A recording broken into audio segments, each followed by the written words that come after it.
a la palabra de Dios. Primera epístola a los Corintios, capítulo 15, si son tan amables. Les voy a leer media Biblia, pero a eso vinimos, a oír palabra. Les voy a pedir que por ahora se queden sentaditos, tranquilos. Primera de Corintios 15, del 35 en adelante, ¿lo tienen? Dice así la palabra de Dios. Pero dirá alguno, ¿cómo resucitarán los muertos? ¿Con qué cuerpo vendrán? Necio, lo que tú siembras no se vivifica si no muere antes. Lo que siembra no es el cuerpo que ha de salir, sino el grano desnudo, ya sea de trigo o de otro grano. Pero si Dios le da el cuerpo como Él quiso y a cada semilla su propio cuerpo, no toda carne es la misma carne, sino que una carne es la carne de los hombres, otra la carne de las bestias, otra la carne de los peces y otra la de las aves. Y hay cuerpos celestiales y cuerpos terrenales, pero una es la gloria de los celestiales y otra la gloria de los terrenales. Una es la gloria del sol, otra la gloria de la luna y otra la gloria de las estrellas, pues una estrella es diferente de otra en gloria. Así también es la resurrección de los muertos. Se siembra en corrupción, resucitará en incorrupción. Se siembra en deshonra, resucitará en gloria. Se siembra en debilidad, resucitará en poder. Se siembra en cuerpo animal, resucitará cuerpo espiritual. Hay cuerpo animal y hay cuerpo espiritual. Así también está escrito, fue hecho el primer hombre Adán, alma viviente, y el postrer Adán, espíritu vivificante. Mas lo espiritual no es primero, sino lo animal, luego lo espiritual. El primer hombre es de la tierra terrenal, o sea, Adán. El segundo hombre, que es el Señor, es del cielo, el cual, el terrenal, tales también los terrenales, y cuál es el celestial, tales también los celestiales. Así como hemos traído la imagen del terrenal, traeremos también la imagen del celestial. Pero esto digo, hermanos, que la carne y la sangre no pueden heredar el reino de Dios, ni la corrupción hereda la incorrupción. Amén. Vamos a hablar acerca de cómo resucitar al ministerio. Bíblicamente, aplicando la hermenéutica de interpretación correcta a esta porción de la Escritura, escatológicamente, la palabra en esta porción nos habla de la resurrección de los muertos. Pero yo quiero aplicar ese principio, y por eso es el tema que lleva ese nombre, o este título, ¿cómo resucitar al ministerio? Mis amados en Cristo, hay personas alrededor del mundo, en todas las iglesias, que asisten el domingo. Alaban, cantan, oran, ayunan, escuchan la palabra. Yo conocí un señor que llevaba 20 años cantando en el coro de una iglesia americana. Era un americano blanco él. 20 años cantando. Y un día en un encuentro, el Espíritu Santo lo llevó a convicción, lo confrontó con la vida que llevaba, y ese día Dios le reveló que él no había nacido de nuevo. Es decir, no había sembrado, no había sepultado su carne. El hombre viejo no había muerto. Se le estaba sirviendo a Dios en la carne.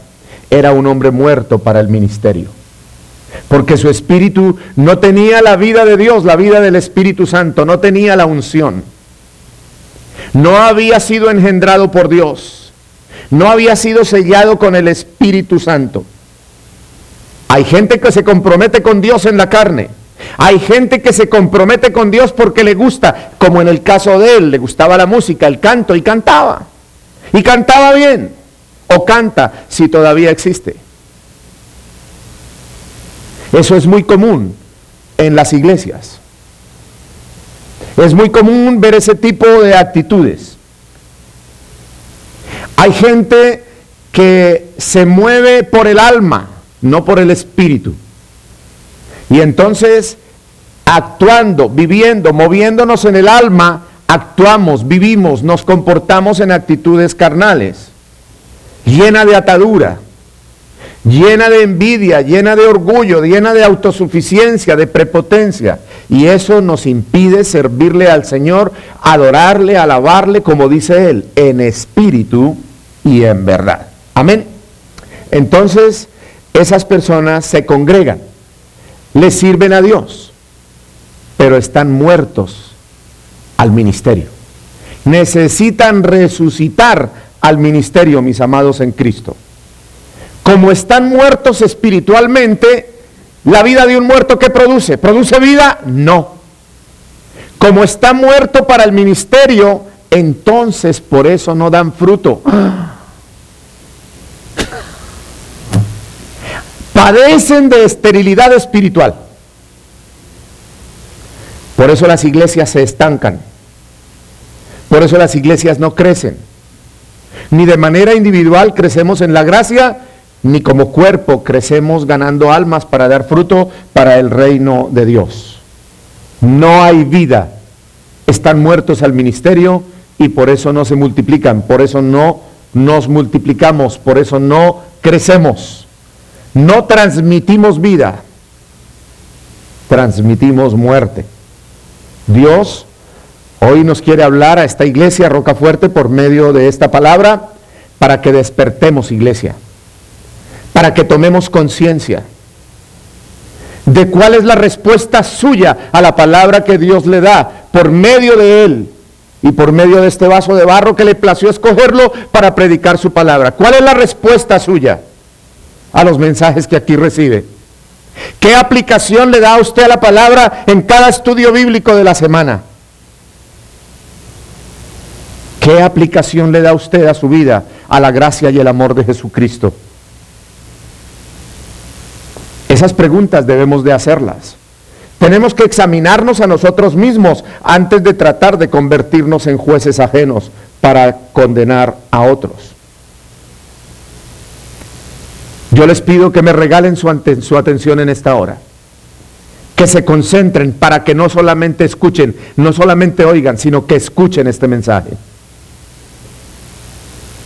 Creo que el cristianismo está atravesando por una crisis terrible. Una crisis de apostasía, una crisis de tibieza espiritual, una crisis de actitudes carnales, una crisis de esterilidad espiritual, crisis de falta de servicio, crisis de falta de compromiso, crisis en todas las áreas, crisis por falta de oración. Hay que tener cuidado, mis amados en el Señor. Dígale a su compañero de asiento: Dios quiere que tú y yo resucitemos hoy y aquí para el ministerio al que Él nos ha llamado. Mire, ahí le están diciendo. Por eso dice el Señor Jesucristo: levántate de los muertos y te alumbrará Cristo, aprovechando bien el tiempo porque los días son malos. Yo creo que la televisión es un enemigo terrible para el cristiano en estos tiempos. Yo entiendo que usted trabaja y trabaja todo el día, quizás de pie, haciendo fuerza, trabajo de demanda física, en construcción, en el roofing, en la yarda, donde sea. Y todo trabajo cansa. Y usted quiere llegar a la casa y tenerse un poquito de distracción. ¿Quiere ver televisión? Véala. Pero no pase horas frente al televisor. Eso ya es mal. Y poco a poco usted va creando una adicción a eso. Y le roba el tiempo de comunión con Dios y ya no oramos. Ya no nos llenamos de palabra. Cuidado con eso, iglesia. Entonces, primero que todo, necesitamos morir para servirle a Dios. ¿Cómo así eso tan raro, pastor? Sí, así es. Primera de Corintios, capítulo 15, versículos del 36 al 38, dice: necio, lo que tú siembras no se vivifica si no muere antes. No vamos a tener vida espiritual si no morimos a la carne, si no morimos para el mundo, si no morimos para el pecado. Y luego dice: y lo que siembras no es el cuerpo que ha de salir, Es decir, que si nosotros crucificamos la carne, morimos al pecado, morimos a nuestros apetitos carnales, morimos a nuestras emociones pecaminosas, morimos a nuestras pasiones desordenadas, morimos al amor desmedido por el dinero, morimos a la inclinación y afecto por las cosas terrenales, mundanas, materiales, pasajeras. Eso que sembramos no es lo que va a resucitar. Eso muere y muere para siempre, porque la carne se va a corromper, se va a dañar, pero el espíritu va a salir como un grano desnudo, ya sea de trigo, dice la palabra, o de otro grano. Habla aquí el Señor, dándonos esa analogía de una semilla. Y el 38 dice, pero Dios le da el cuerpo como Él quiso, y a cada semilla su propio cuerpo.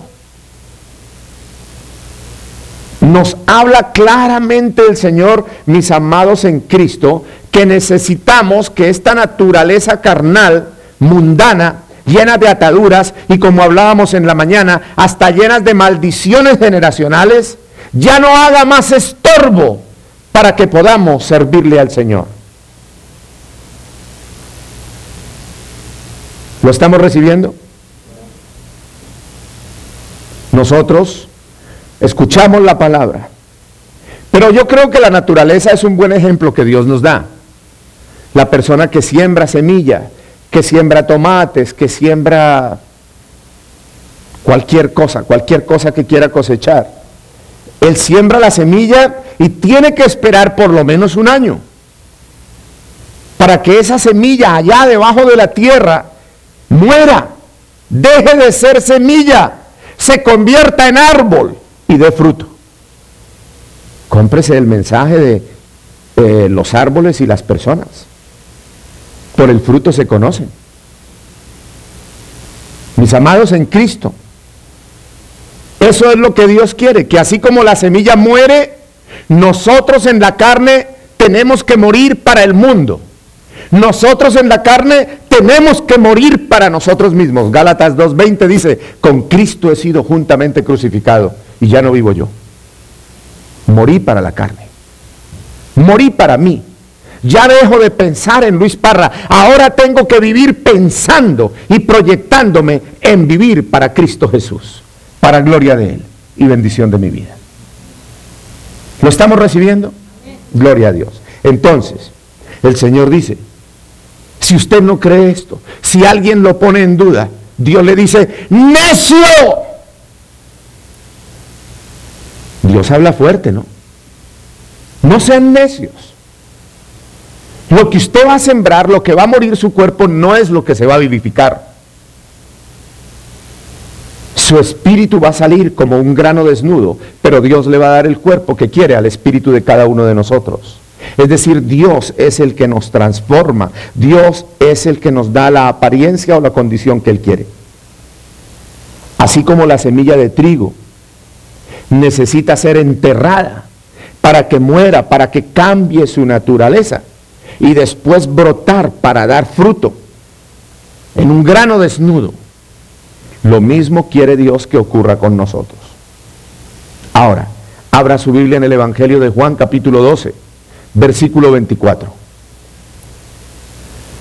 Juan 12:24 dice, de cierto os digo que si el grano de trigo no cae en la tierra y muere. ¿Escuchó eso? Si el grano de trigo cae en tierra, no cae en tierra y muere, queda solo.